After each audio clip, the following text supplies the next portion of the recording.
So one of the key elements of the Willow Samfu top is the long dangling fabric loop. So today we're going to take a look at how to make the fabric loop. So first you need to get some bias tape. You can make your own or get them from the store. If you are getting them from the store, you will need to iron out the creases first. Once that's done, fold the tape right sides together. We will then sew a funnel shape about 1 cm wide at the beginning and narrowing down to your desired width, perhaps about 3 to 4 mm. Sew along the entire length of the fabric and then end off with a funnel shape. The funnel shape with its wider end is to make it easier to turn the loop right side out. Next, we will be trimming the seam allowance to roughly the width of the loop. Be careful not to trim too much of the seam allowance, and it may cause the seam to burst when you are turning out the loop later.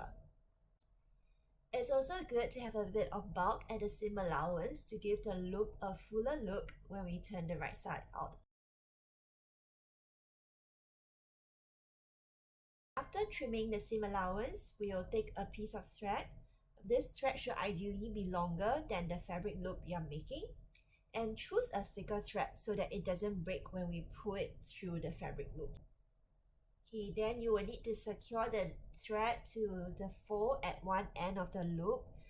You may want to do back stitching a couple of times so that it is secure and doesn't come off when you pull.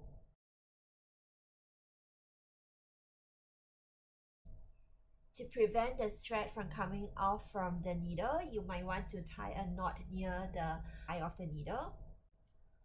Once that's done, with the back or the blunt side of the needle facing the front, thread it through the loop.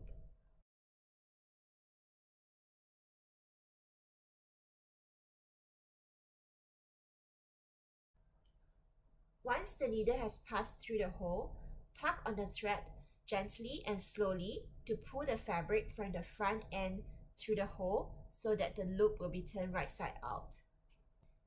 This can be a fairly long process, so making fabric loop is actually a great way to train your patience. So based on our experience, it's easier to turn the loop right side out if your fabric is smooth, the sort of satin-like material. The hardest part is always at the beginning, and once you get the loop moving, it will be pulled through in no time. So here the loop has been turned right side out. Just need to trim away the ends and it can be used for the Samfu top. We hope that you have found this tutorial useful and look out for more from Yuzu and Pair.